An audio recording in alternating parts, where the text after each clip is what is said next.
Did you know that one of the most extraordinary discoveries which we have made from space is this fragile and solitary oasis of life, lost in the universe, the Earth?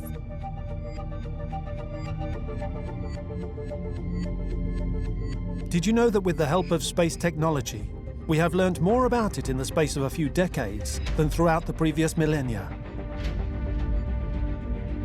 By raising ourselves far above it, we have seen the extent of our power, but also the harm which we have inflicted upon it.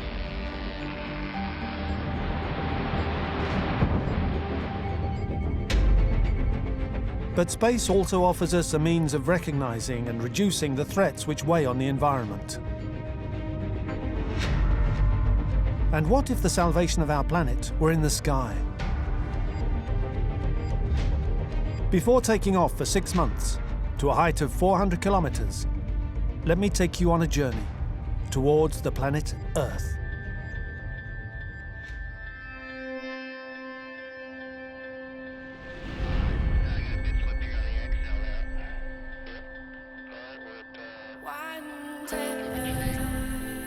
My name's Thomas Pesquet. I'm an astronaut.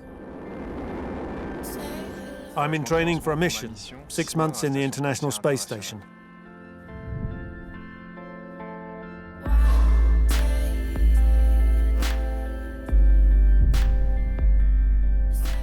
I think future space conquest is very important for everyone.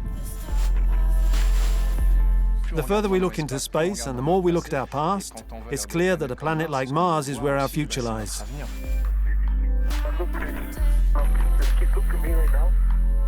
We're advancing in an environment which is difficult, but we're advancing quickly. It's an incredible journey. Let's pursue this adventure together. You won't be disappointed.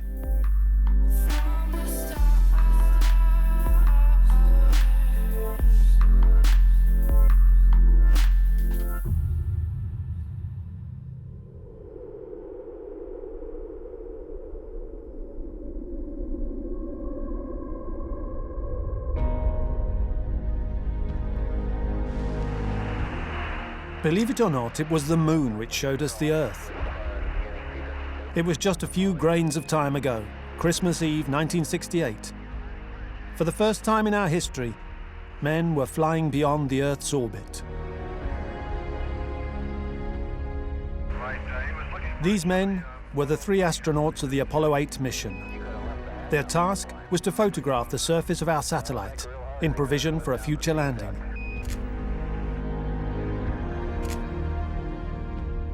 But on the 4th time around the moon, something unexpected happened. Something which would change our view of the world forever. All right, we're gonna roll. Ready? Set.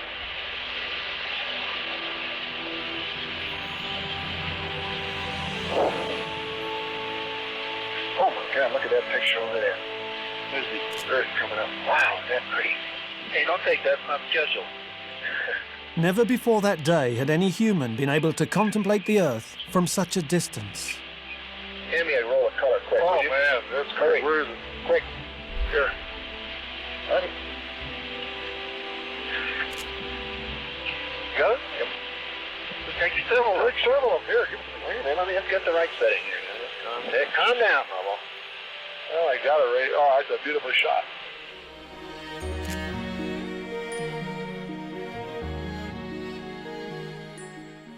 This sort of blue ball suspended in space, this Earth rising over the moon, had never existed before.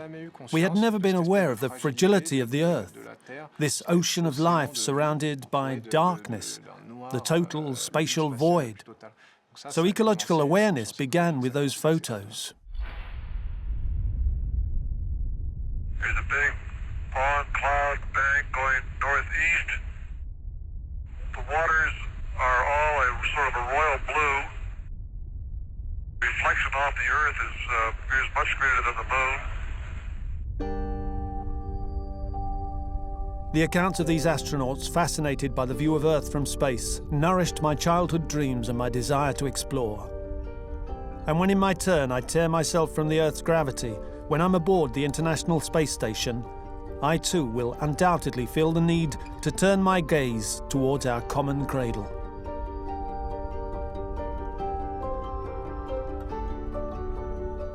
The most spectacular, the most moving thing which stays with you to the end of your days is the sight of Earth. You pass very quickly from the Himalayas to the desert to tropical forests to the turquoise Polynesian atolls, and it's beautiful. You cannot imagine, even though you have seen pictures by yourself, the picture is only a picture, and then when you see this with your own eyes, it's really, really amazing. When you see lightning or the flash of a forest or a sandstorm, you feel both the force of nature and also the fragility of a life-carrying planet.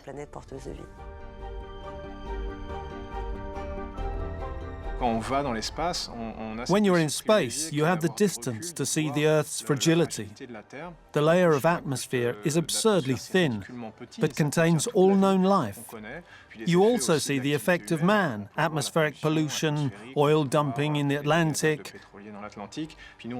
And when we come back, we try to be ambassadors for these problems, to convince people that it's important. It isn't just theories. We've seen it with our own eyes.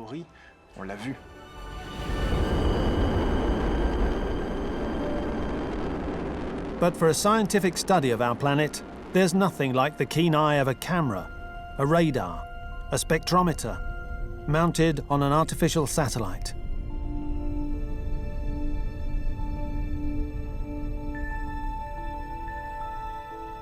Hundreds of them have gone into space over the last half-century to scan the Earth from their orbit.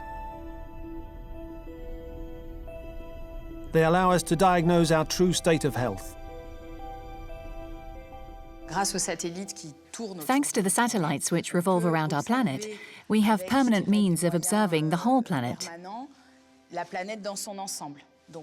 We can reach places where human access is difficult and regularly cover the same zones.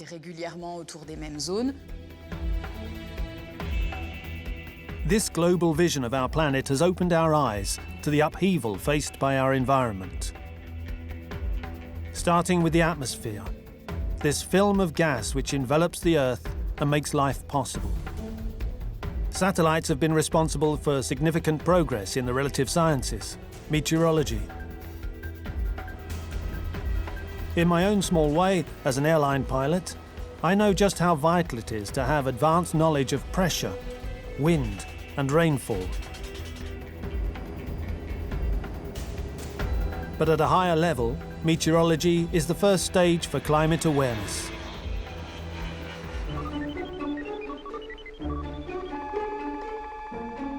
Since 1960, the American satellite TIROS-1 has sent back tens of thousands of pictures of clouds from an altitude of 700 kilometers. Global cloud cover photography, enabling us to identify and track storms and to observe their formation and dissipation.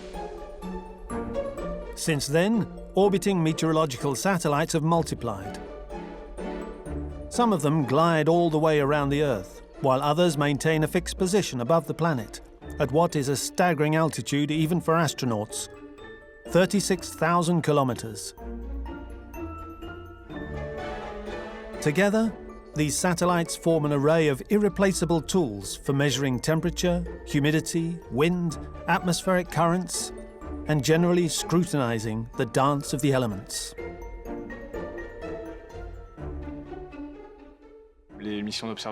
Concerning these Earth observation missions, meteorological satellites and ocean-observing satellites, it has to be realized that more than half of all observation of essential climatic variables can only be carried out from space.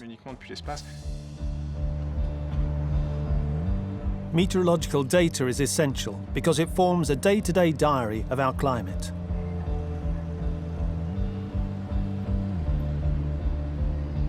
And what does it say? It shows that over the last 50 years, above normal temperatures, seen here in red, have inexorably spread over the planet.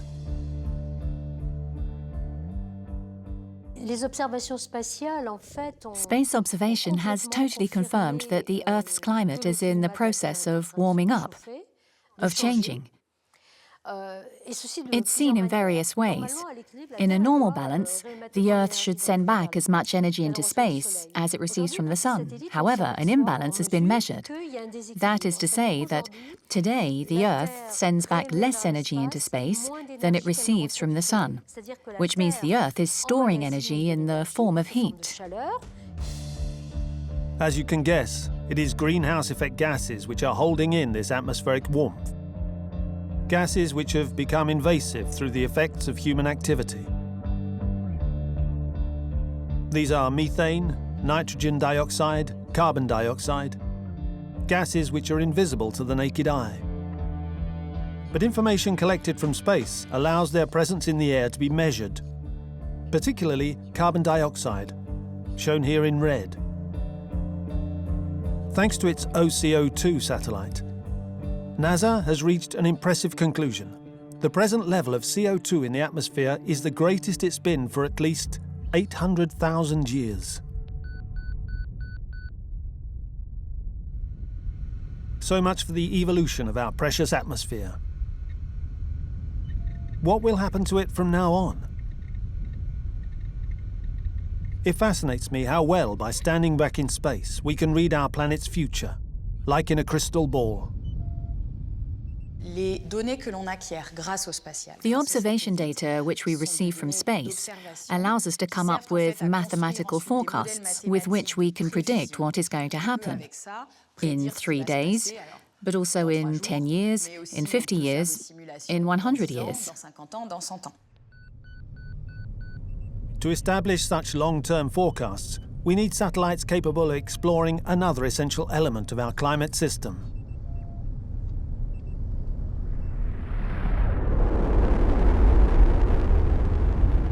An element which covers 3/4 of our planet. The ocean.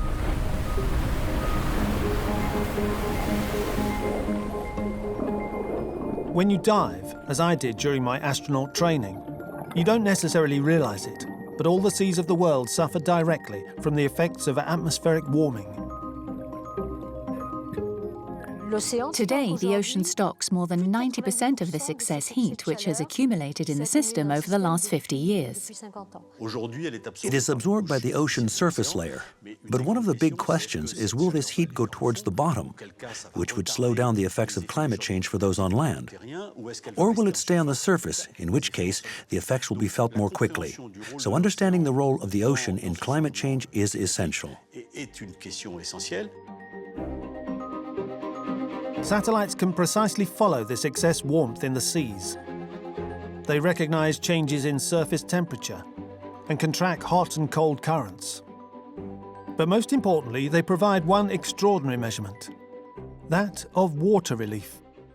Variations in the height of the oceans might seem strange in the context of climate, but in fact it's extremely interesting information, because the level of the ocean moves each time there's a change of temperature. As it gets hotter, the ocean dilates, so the same quantity of water takes up more room. The most precise instrument for these measurements is the radar altimeter. It sends out waves from a height of more than 1,300 kilometers and can evaluate surface water height to the nearest millimeter. We had information before we had satellites, but this was from tide gauges placed on seashores or in certain parts of the ocean. But with satellites, we have much more systematic and trustworthy measurements.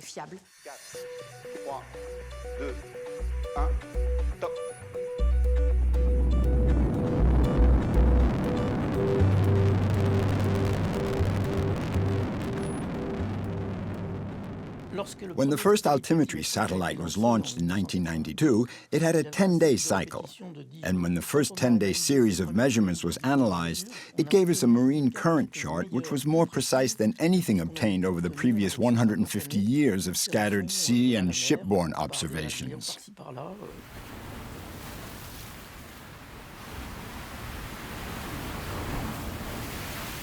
After 25 years of measurements, space has provided a revelation. Sea level is now rising by 3 millimeters each year. 3 millimeters per year doesn't sound much, but over 20 years that makes 6 centimeters. And above all, it has shown us that the phenomenon is accelerating.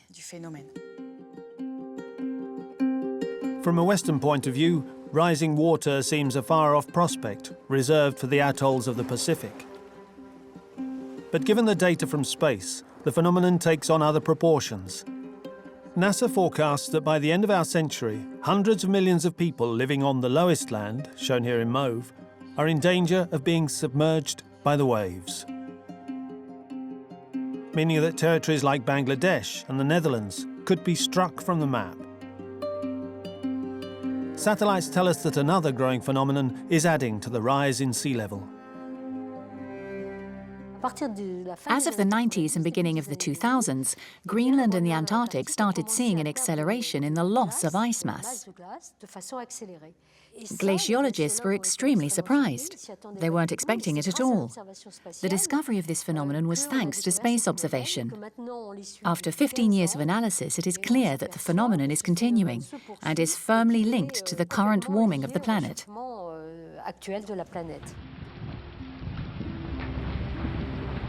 Would you believe that, off Greenland, 200 million tons of ice melt each year into the ocean?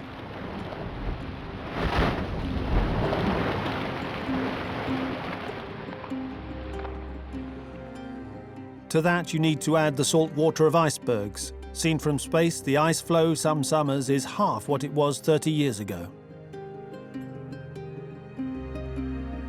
By showing the rise in sea level, satellite data provides climatologists with undeniable proof.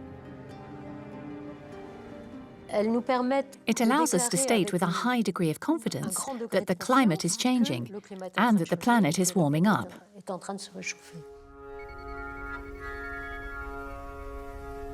In view of this assessment, I wonder what the consequences are for the Earth and its inhabitants.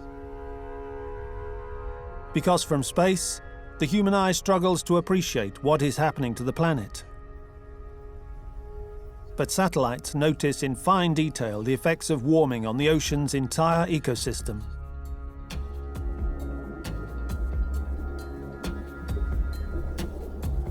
They warn us of the threat faced by coral, these microorganisms which suffer when the water is too hot, turning white and decaying. The disappearance of coral, in its turn, signifies the disappearance of numerous species which it houses and feeds. Satellites even notice the metamorphosis of the most microscopic elements, like phytoplankton. These tiny plants disintegrate with heat. And yet phytoplankton is the lungs of our planet.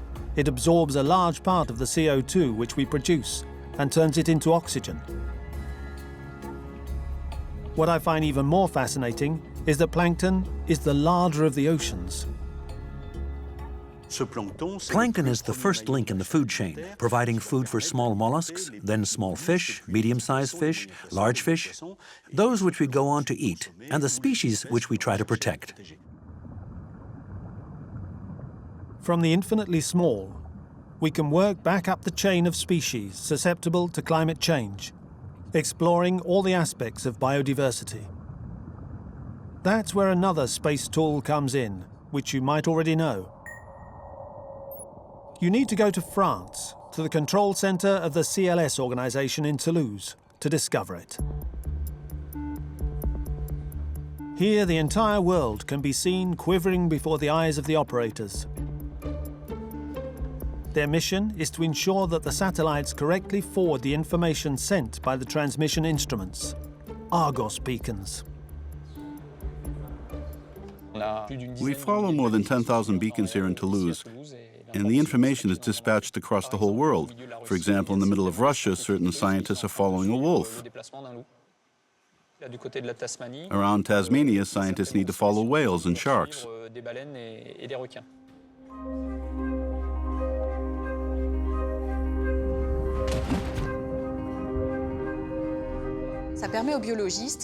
This allows biologists to understand the life of animals in their natural environment. And if you combine that with environmental data, you can correlate changes in animal behavior, places of habitation, and changes in migration, in connection with climatic conditions.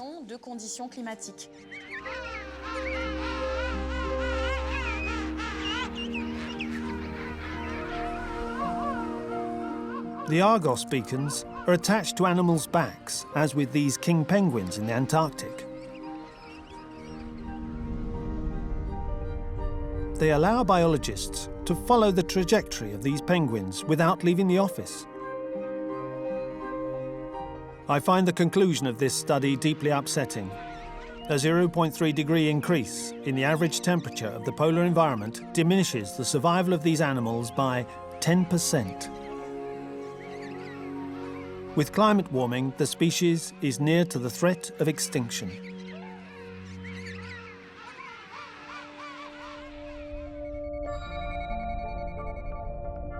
Space affirms it. Climate warming is a result of human activity. The ocean certifies it, and biodiversity is suffering from it. And yet I remain obstinately optimistic.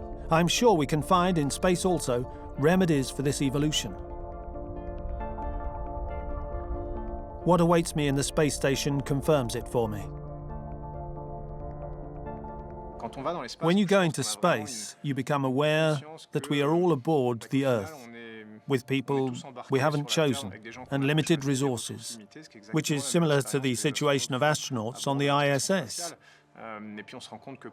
Then you realize that if the journey is to last, efforts need to be made. Astronauts gain a social awareness which is more acute than when they left.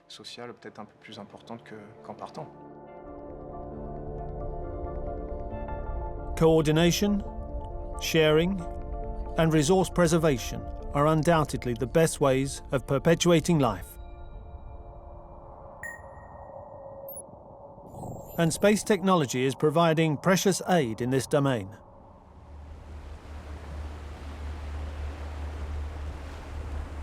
On the seas, here in the Channel, for example, the greatest resource is collected through fishing.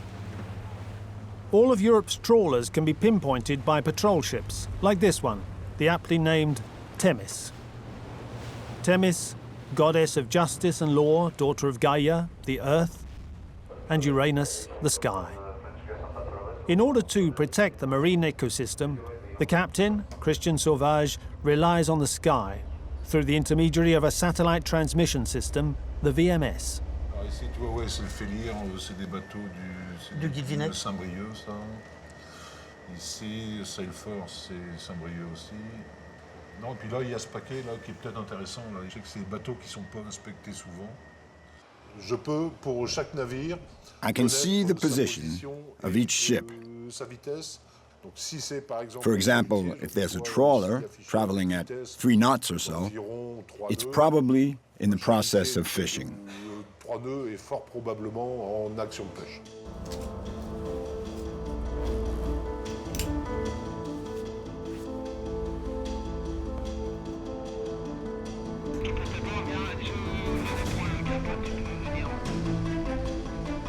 Captain Sauvage's men move into operation as soon as a boat is spotted in the process of fishing. The Sagittaire hasn't undergone a control for several weeks. Okay. How are you doing, Skipper? Maritime business. We're going to carry out a routine check. I need to see all your documents, navigation permit, fishing permit.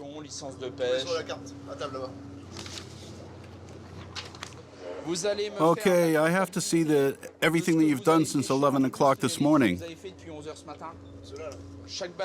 Every fishing boat is obliged to report the size of its daily catch before midnight that day. That's very important. The obligatory transmission of this information to the National Fishing Control Centre is done in real time using satellite communication. The slightest kilo of fish taken out of European waters is counted on a daily basis. We're going to count the fish in the hold. It's important to check not only the size of the catch, but also the species. The sole is here. Even the size of the fish is of interest. We check the dimensions because there is a minimum authorized size for each type of fish, to make sure the young ones are not caught, that the fish are of adult size.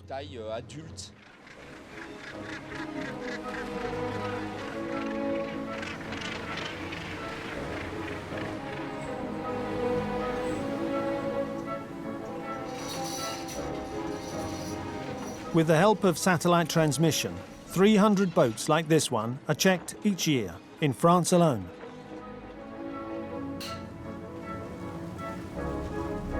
This results in more robust fish, a variety of species, and a renewed resource. Okay. The fishermen understand the profit which they too draw from a durable maritime economy. And they're not the only ones.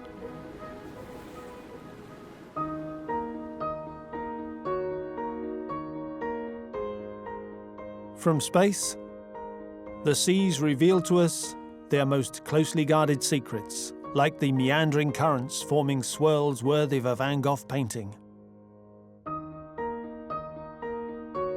From this information, all sorts of sailors draw unexpected profit.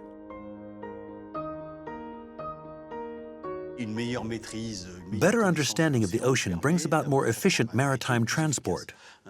Energy is wasted when ships try to navigate against the current.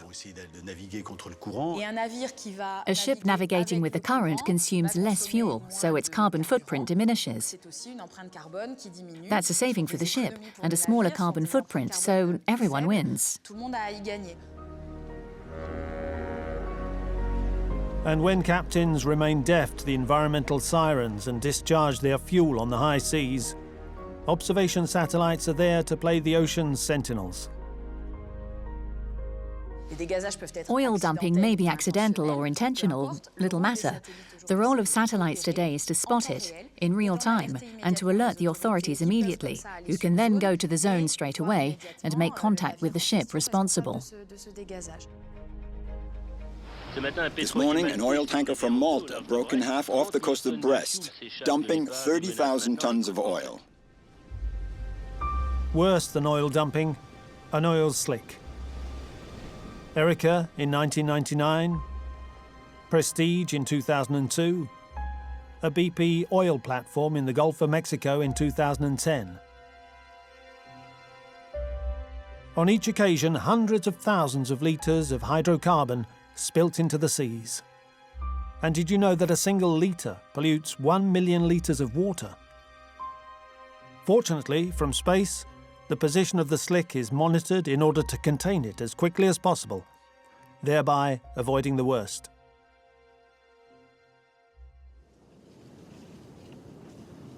Limiting pollution is vital for the marine environment.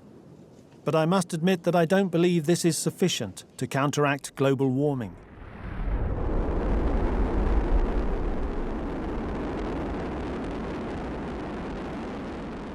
Yet we are beginning to feel this warming on dry land where we live.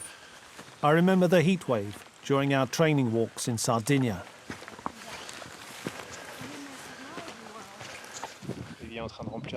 Peggy is filling the water bottle which we carry on our bags.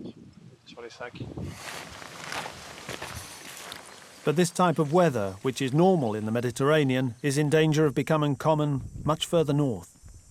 If we continue emitting greenhouse effect gases at the same rate as today, around the year 2100, we can expect temperatures more than 4 degrees higher than today. That's obviously catastrophic, because it means a growth in extreme conditions: rainfall, flooding, drought. Tonight, the world is responding to a disaster in the Philippines, though it's now clear it's worse than we first knew. The storm surge completely washed away some villages and towns, and it left a thriving city, Tacloban, in utter ruins.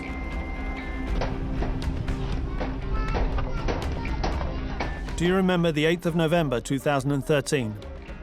Typhoon Haiyan left at least 6,000 dead in its wake.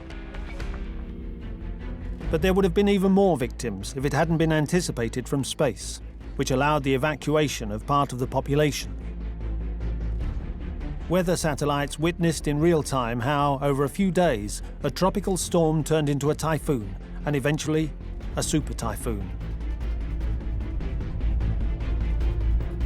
The cloud mass was so colossal that my astronaut friends could watch it from the International Space Station. 400 kilometers below at this time, it was the apocalypse. Winds of over 300 kilometers an hour, waves as powerful as during a tsunami. Haiyan will remain in the annals as one of the most violent hurricanes ever recorded. While scientists can't say whether climate change contributed to this particular typhoon, they believe global warming is making storms stronger. And we expect that as we go into the future, the number of hurricanes doesn't necessarily increase, but the category 4 and 5 will increase.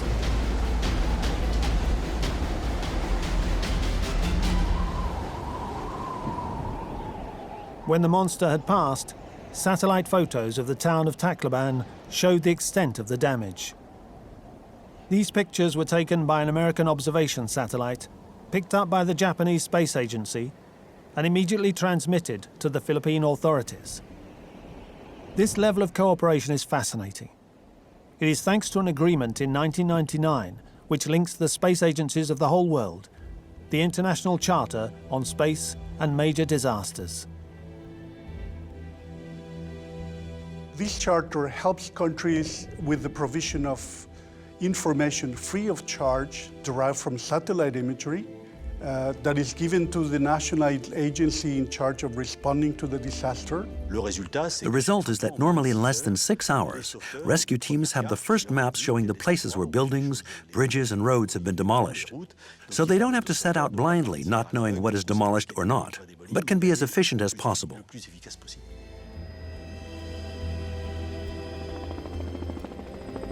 The charter is activated on average 4 times a year, following flooding, earthquakes, or fires.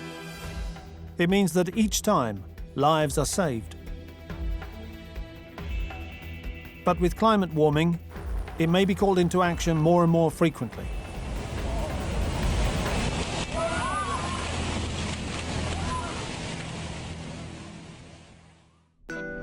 When the catastrophe is over, space intervenes once more to dress the wounds. It helps us to tell the extent of the damage, to reconstruct in view of the dangers, to predict other dramas. Fresh water can wreak havoc when the climate attacks. But it mustn't be forgotten that it is also the most precious thing we have on Earth. It is incredible that fresh water only represents 3% of the planet's waters, and of this tiny proportion, only 2% is directly accessible to us. The rest is fixed in the form of ice or underground reservoirs. To procure water where it is least available, one solution is to take an example from the way things function on the International Space Station.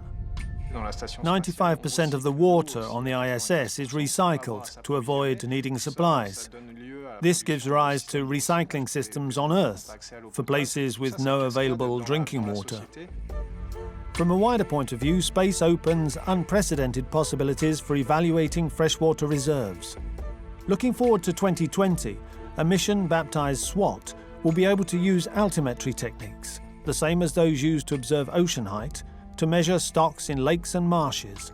This data will be cross-referenced with maps showing underground water circulation provided by another mission, GRACE. These 2 missions make it possible to deduce the evolution of stocks in water-bearing layers far below ground. Today, these are little-known quantities and difficult to measure with surface equipment. It will be a revolution in terms of controlling water resources. So much the better, because it's urgently needed. Zones of habitation and agriculture are spreading everywhere and draining the land. The green planet is slowly drying up. 400 kilometers above the deserts, on the 20th of March 2015, my colleague Samantha Cristoforetti posted on social media the photo of a drop of water suspended in the space station, accompanied by this message.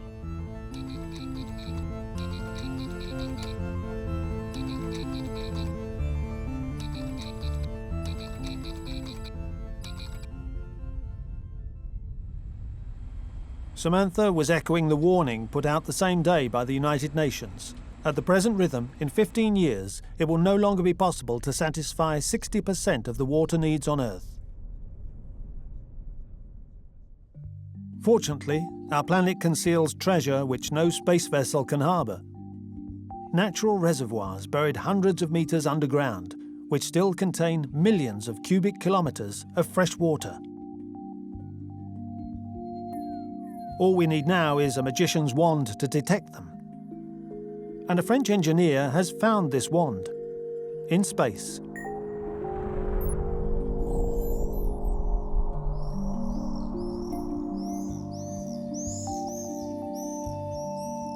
In his office in Tarascon, in France, Alain Gachet uses images taken from a height of hundreds of kilometers to find fresh water at a depth of hundreds of meters.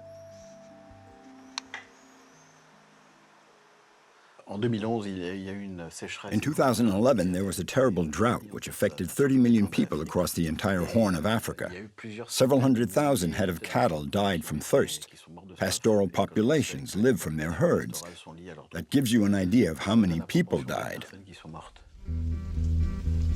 Alain Gachet went there himself and filmed this region of Kenya, which is twice the size of Belgium. How can you find water in this desert? The solution? Rise above it and use satellite images. These tell him the nature of the rocks. The volcanic part appears in dark blue. The waters, saturated in mineral salts, in light blue. The sand is more or less white. The second image comes from a satellite radar, which detects ground humidity to a depth of 20 meters and follows the paths of rivers even when they disappear below ground. That's a genuine space conquest. It's even Star Wars. Straight out of the Reagan era, which perfected missile radars to detect missiles being tested in the depths of Siberia, which I now use to look for water in Africa. But what makes this data exploitable today is a magic formula invented by this very engineer, a mathematical algorithm which allows him to bring to light the path of water which runs even deeper.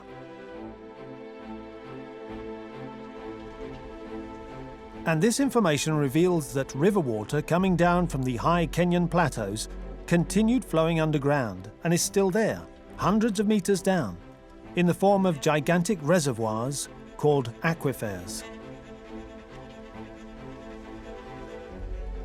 And so the first well was sunk in Lodwar, and the result is these children.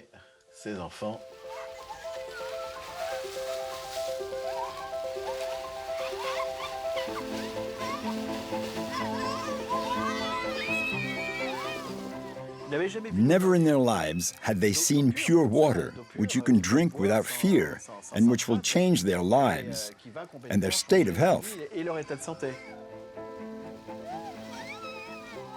There is nothing now to stop us believing in other miracles, and to go digging even deeper this time, right in the middle of the dry plains, to a depth of more than 300 meters. This well proved that there was an aquifer with a cumulative height of 202 meters of water. Suddenly, the door to underground water was opened. There's a volume of about the size of 2 Lake Genevas hidden underground on this spot. When they learn of the existence of miraculous sources at the heart of their desolate lands, the inhabitants can hardly believe it.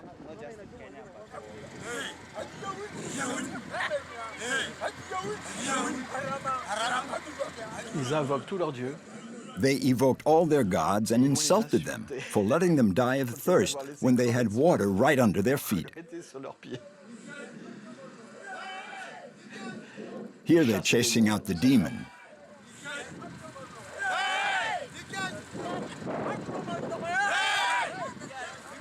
And women come from far off to fetch water.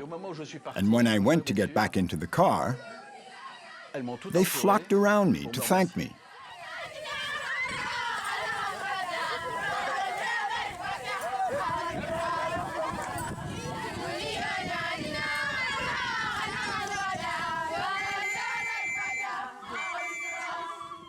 Even so, will satellite images combined with Alain Gachet's algorithms be enough to make the planet green again? Can we continue digging ever deeper to find water?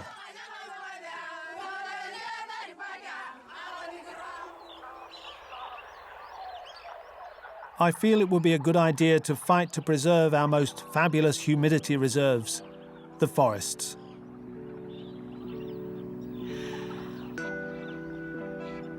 I'm preoccupied all the more by this because I know that the forests are as vital to us as the oceans. They are the other lung of the green planet.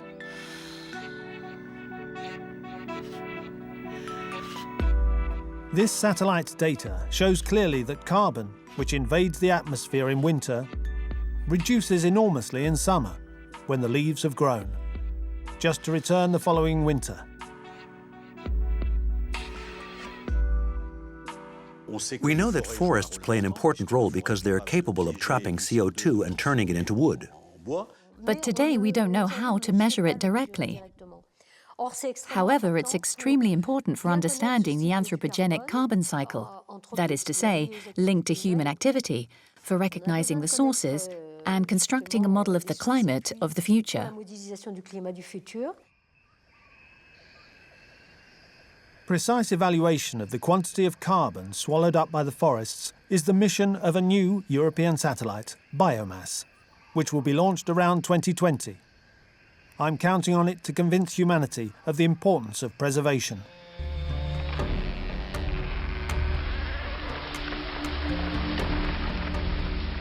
Today, when you observe the forests from space, you see them diminishing, eaten away by chainsaws. Nearly 13 million hectares are torn up or burnt each year, particularly in Africa and South America, like here in Amazonia.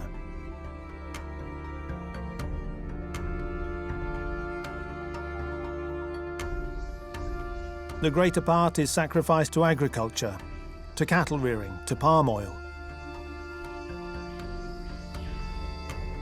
Everywhere, cultivated land is impoverished by intensive agriculture. To keep it fertile, we spread chemical fertilizers, notably nitrogen, which goes into the earth and pollutes the phreatic zone. But on cultivated land, as in the seas, damage can be limited with help from satellites.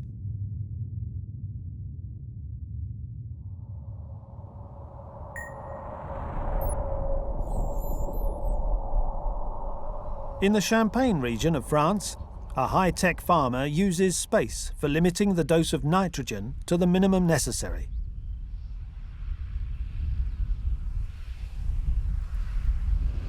A map of his triangular-shaped plot is drawn up using data from the SPOT satellite. The onboard computer reads the information from the map and directly pilots the fertilizer sprayer, so that the dose recommended by the satellite photo is put on each part of the plot. For the moment, we're in the orange zone, so that's 53 units.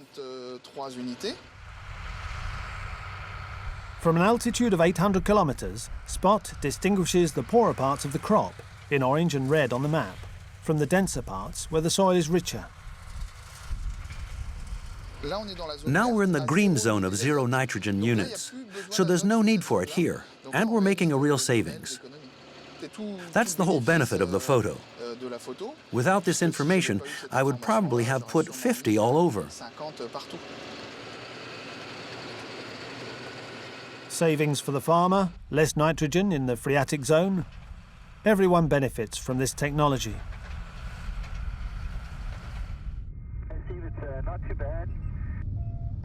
The stakes for the inhabitants of the Earth are the same as those for the astronauts of the space station.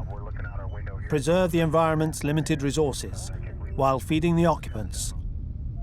A lot of occupants in a small space. We need to be aware that we are on a space station with limited resources and people we haven't chosen. We're obliged to work together. We didn't choose to work together, but we're crossing the cosmos. On Earth too, it's in our very best interest to work together.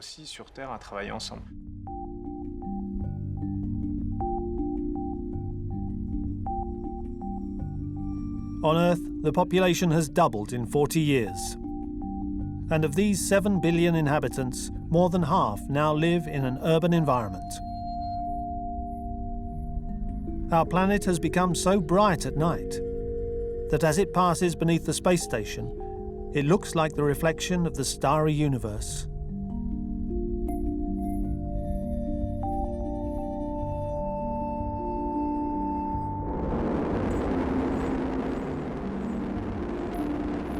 Only the distance of space puts into proportion these megacities, which irresistibly eat into the environment.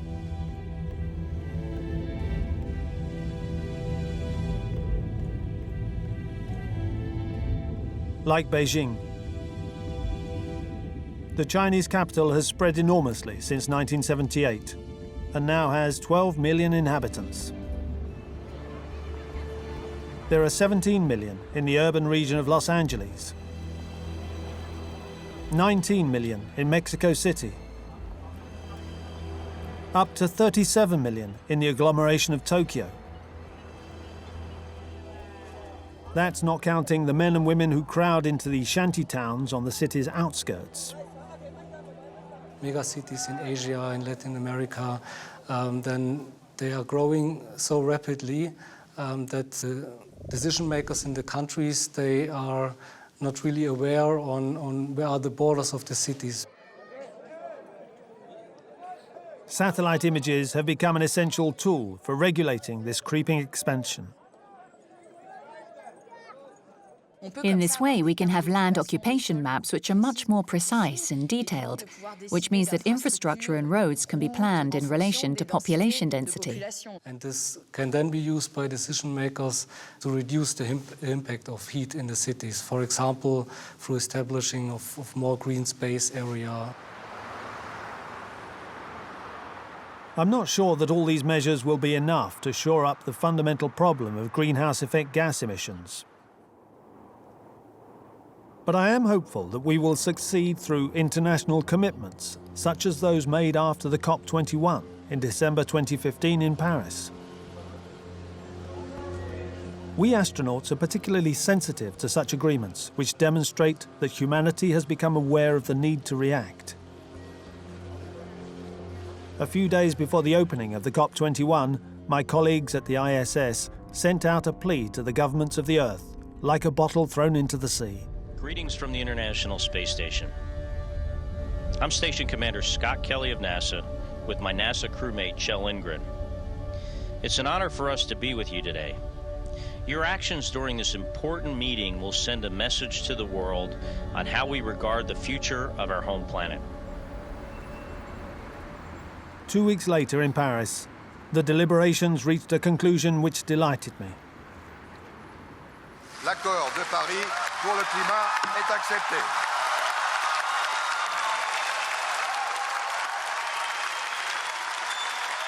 Following the agreement reached by 186 countries, satellites will continue being guardians of the planet. How will we know if a country is producing more carbon than was agreed to? It will be watched from space. I'm confident in our capacity for concrete action. Remember the ozone layer, this part of the atmosphere which filters the sun's rays, which are most detrimental to life on Earth.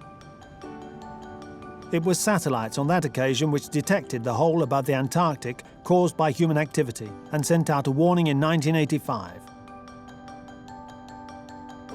We are now aware that there are very specific types of gases that have an impact on the ozone layer. And so there is already an international treaty, the Montreal Protocol, that deals with ways in which all countries have to reduce the emission of industrial gases as a way to remedy, to reduce the size of this ozone hole. And it's working. The hole is beginning to close up and the ozone is on the way to healing.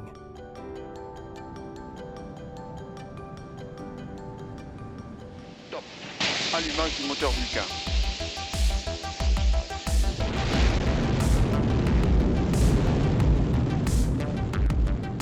So hope exists that we will be able to preserve the land, the sea and the atmosphere in the same way.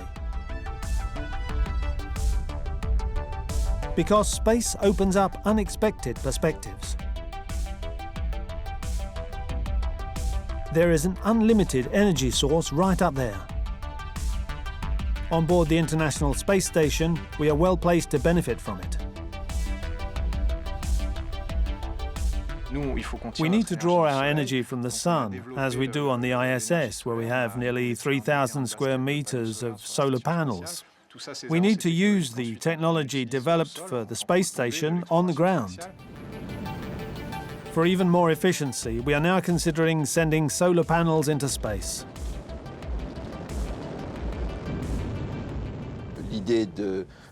It's completely conceivable that large captors, solar cells on a kilometric scale, could be placed into Earth orbit above the atmosphere. Furthermore, projects for orbiting solar stations are under consideration by the European Space Agency.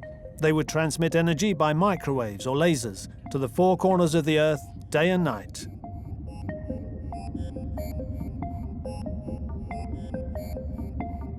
Further from us, another energy nursery can be found: the Moon. It is rich in helium-3, a gas carried by solar winds, which can be used for nuclear fusion. This fusion occurs without emitting neutrons, so consequently the fusion reactor doesn't become radioactive. Helium-3 is therefore the key to clean nuclear energy. It's a bit of a dream, but in the second half of this century, things could start moving in this domain. And still further away, other celestial bodies have got big private companies dreaming, with Google up front. Certain asteroids seem to conceal in their nuclei undreamed of gas and mineral wealth: iron, nickel, but also platinum and cobalt. We've counted 700,000 asteroids turning around the Sun, essentially between Mars and Jupiter, not very far from the Earth. The idea of these mining companies is to find the rare pearl amongst all these objects in the form of a particular asteroid which has been broken by an impact and whose nucleus is exposed. It's true that the exploration of these asteroids raises two essential difficulties. The first is a question of ownership. Celestial bodies belong to all humanity, to all countries, and that no country can put a flag and claim ownership of a particular celestial body, such as the moon or the planets or the asteroids. The second question is that of environmental efficacy. Would the exploitation of asteroids be sufficient to end the problem of mining resources on Earth, which is an ecological disaster? I doubt it, because such projects imply astronomical costs. All things considered, with the help of space, we have already taken a big step in the right direction, that of awareness. From here on, the decisions are ours to be made. We, the inhabitants of the Earth. Protecting the environment is a decision to be made by humans, not satellites.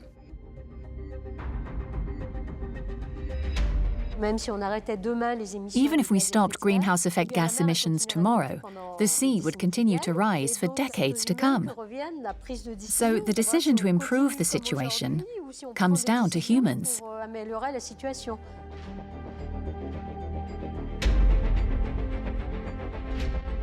I think that space has allowed us to become aware that what we see as a problem in our own country also takes place around the world. Space is making us aware of the global nature of these problems and is helping us then understand how to solve these problems.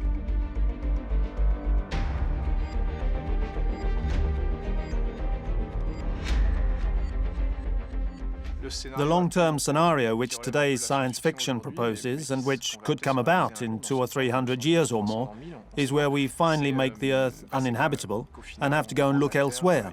And today's space exploration will play a part. But there are nonetheless initiatives on Earth like the COP21. We have the means. They need to be further developed.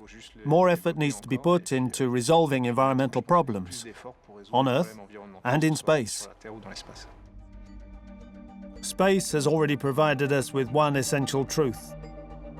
There exists in our solar system a planet to be protected in priority. One day.